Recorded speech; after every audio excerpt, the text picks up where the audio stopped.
Assalamualaikum warahmatullahi wabarakatuh. Halo teman-teman semua. Jadi di video kali ini saya akan menganalisis profil public speaker. Jadi public speaker yang akan saya analisis atau saya bahas di video kali ini yaitu Deddy Corbuzier. Dan kita langsung aja ya. Jadi pertama saya akan membahas biodata Deddy Corbuzier. Deddy Corbuzier lahir dengan nama lengkap Deodatus Andreas Deddy Cahyadi Sunjoyo. Ia dilahirkan di Jakarta pada tanggal 28 Desember 1976.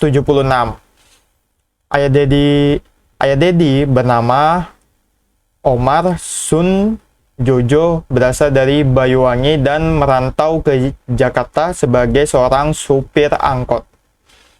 Sementara ibunya bernama Heniwati dan bekerja sebagai seorang penjahit rumahan. Deddy memiliki dua orang saudara ya, teman-teman.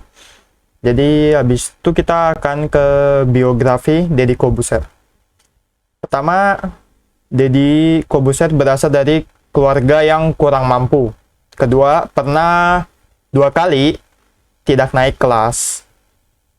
Menampaki karir sebagai pesulap, mundur dari dunia sulap. Setelah itu yang tahun kemarin yaitu ia memeluk agama Islam dan menjadi mualaf. Ya, itulah biodata dan biografi dari Deddy Corbuzier ya teman-teman. Sekarang saya akan bahas prinsip public speakingnya.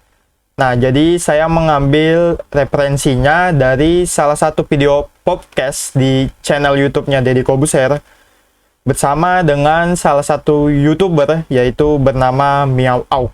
Kalau nggak salah judulnya itu ngomong jorok ala Miao Au. Tapi di video itu ya nggak ada lah ya ngomong jorok. Jadi kalian nggak usah berpikir yang aneh-aneh. Itu cuma judul, oke? Nah, jadi di prinsip public speaking itu ada 6. Nah, jadi saya langsung sebutin sekalian ngebahas juga. Yang pertama ialah prinsip motivasi. Jadi, jika kalian menonton videonya di menit 5 detik ke-11, di situ Om Deddy itu bertanya, tapi pada saat lu ganti kata-kata lo dari toxic terus menjadi tidak toxic, mempengaruhi nggak ke suatu kinerja lo? Kedua, ke penontonnya, maksudnya ngurangin penontonnya nggak? Nah, lalu di situ Miao Ok itu menjawab, harusnya nggak sih. So far dari 2016 ke 2020 itu peningkatan subscriber aku, view aku itu luar biasa banget. Sejak benar-benar aku totally nggak ngomong toxic. Mungkin karena menjadi berbeda, dan sekarang itu kalau misalnya ketemu sama orang tua nih, kayak di mall lagi jalan sama anak-anaknya, kadang saya dapat pujian dari mereka. Dan itu kata Miao Ok. Dan menurutku itu sebuah motivasi yang sangat bagus sekali ketika di dunia kayak konten-konten berisi toxic, tapi dia ini berbeda dari yang lain. Yaitu dia tidak toxic, atau bisa dibilang nggak ngomong kata-kata kasar lah kalau diartikan toxic itu ya teman-teman. Jadi ya itu sebuah motivasi yang sangat bagus. Baru yang kedua, prinsip perhatian. Nah, jadi jika kalian menonton videonya itu di menit 3 detik ke-20, di situ Miao Ok ya ngomong, cuma aku ganti kata-katanya. Contohnya seperti dodol. Jadi kalau aku mau ngatain diri aku sendiri, ya dodol banget gitu. Tapi arti sebenarnya itu bego. Terus kalau misalnya aku kesel, benar-benar kesel nih, aku ngomongnya sial, bukan binatang, bukan shit. Nah, jadi di prinsip perhatian ini dia itu mencoba mengganti kata-kata toksiknya itu ya sebagai kata yang lebih lembut lagi lah, yang pastinya seperti itu. Terus yang ketiga ini prinsip keinderaan. Jadi jika kalian nonton videonya di menit 6 detik ke-9, di situ Meow ngomong sambil menggerakkan tangannya sesuai dengan yang dia ucapkan ya teman-teman. Jadi kalau tidak salah dia ngomong seperti ini sambil menggerakkan tangannya. Jadi maaf aja ya kalau salah. Saya mencoba mencontohkan aja. Terus karena itu banjir, terus aku main game banjir yang temanya itu banjir. Terus di situ aku kasih pikiran aku lah, sebenarnya banjir itu totally bukan salah satu orang aja gitu loh. Nah, jadi dari ucapannya itu sama pergerakannya itu bisa dibilang sesuai lah. Ketika dia ngomong, aku kasih kayak pikiran aku lah. Nah, di situ dia kayak mutarin tangan di kepala, karena itu kayak kita menganggap kita berpikir gitu lah ya, teman-teman. Seperti itu.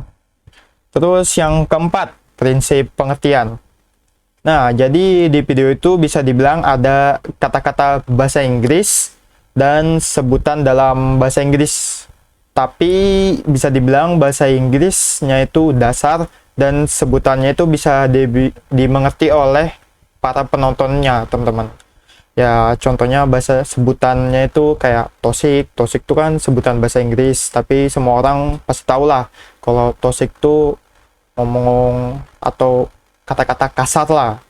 Terus kalau bahasa Inggrisnya mungkin ya kayak campur gitu. Mungkin contohnya kayak dia ngomong bahasa basi gitu kan, keluar bahasa Inggris just apa for, ya banyak lah.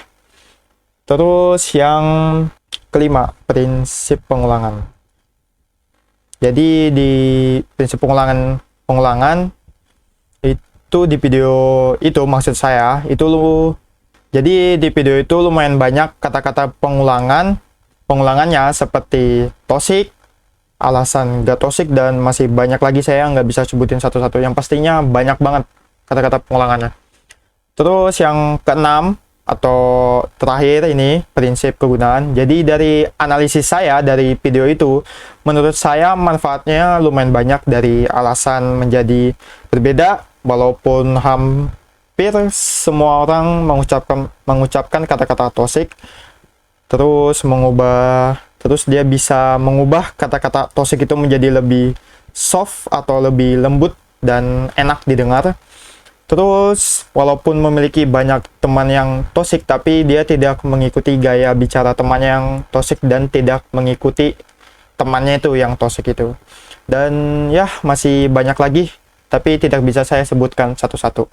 Ya udah teman-teman, mungkin itu saja untuk video kali ini. Mohon maaf kalau ada kata-kata yang kurang atau misalnya pengucapan saya masih kurang jelas, saya mohon maaf sebesar-besarnya. Yaudah, sekian dari video kali ini. Sampai jumpa di video selanjutnya. Dadah!